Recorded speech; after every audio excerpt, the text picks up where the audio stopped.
70% perusahaan yang pekerjaan pemagang asing langgar hukum. Nah, inilah yang menjadi pemicu program magang di Jepang itu akan dihapuskan.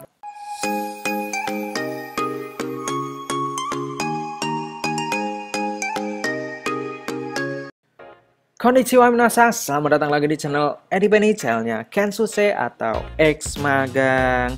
Oke, di berita Jepang terbaru kali ini aku mau nge-up sesuatu hal yang menjadi penyebab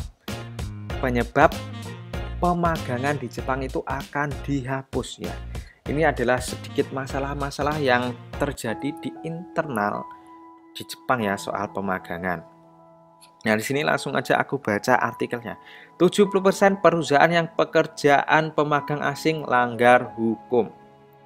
Kementerian Tenaga Kerja Jepang mengatakan sekitar 70% perusahaan yang menerima pemagang teknis asing ditemukan melanggar hukum tahun lalu.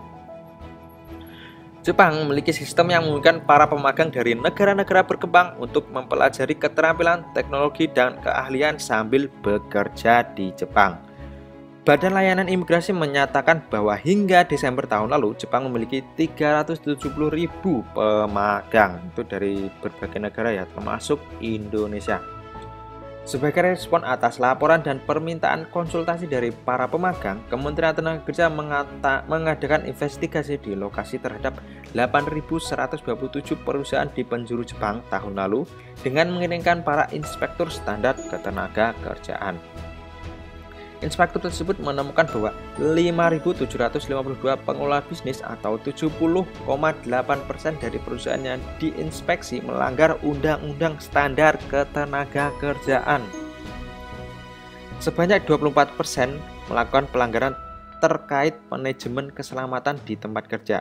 Ditemukan 15,7% secara ilegal memaksa para pemagang untuk bekerja lebih lama dibandingkan batas yang disepakati antara para pekerja dan pihak manajemen. Nah, jadi itu seperti contoh lembur yang berlebihan. Dan 15,5% tidak membayar upah lembur para pemagang. Nah, ini sedikit menjadi hal yang sangat vital ya, karena tidak membayar upah lemburnya.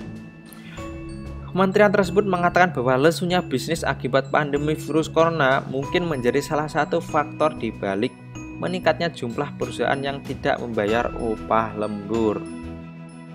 Nah, kementerian itu berencana untuk melakukan lebih banyak inspeksi serupa dan mengeluarkan surat perintah yang diperlukan.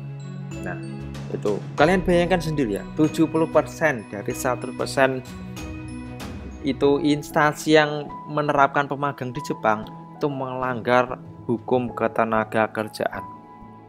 Nah, ini adalah masalah yang dibahas oleh Kono Taro-san soal sistem pemagangan. Nah, walaupun memang meningkatnya ini faktor COVID-19 sendiri, tapi memang sebelum adanya COVID sendiri, memang adanya terjadi pelanggaran di ketenaga kerjaan. Nah, seperti yang aku alami sendiri saat aku magang di Jepang dulu, itu mungkin yang menjadi pelanggaran standar yaitu di sistem keselamatan kerja ya, di pengalamanku sendiri. Karena dulu aku pas magang itu aku tidak mempunyai SIM untuk menjalankan kren, tapi pihak perusahaan itu tetap menyuruh aku untuk menggunakan kren ya, tanpa SIM menggunakan kren. Nah, itu melanggar ketenagakerjaan di sistem keselamatan kerja. Nah, ini adalah menjadi hal yang momok yang menjadi masalah yang dipermasalahkan oleh Kono Taro-san. Nah, dan si Kono Taro-san berencana untuk menghapus sistem pemagangan dan menggantinya menjadi sistem Hino Tokute. Oke. Nah, di video kali ini cukup sampai di sini. Di sini aku cuma menyampaikan masalah-masalah yang ada di sistem pemagangan di Jepang. Nah, semoga kedepannya sistem-sistem ini menjadi lebih baik ke depannya dan tidak melanggar ketenaga kerjaan. Karena yang kalau melanggar itu yang dirugikan kita sendiri, calon tenaga kerja, dan yang diuntungkan perusahaannya.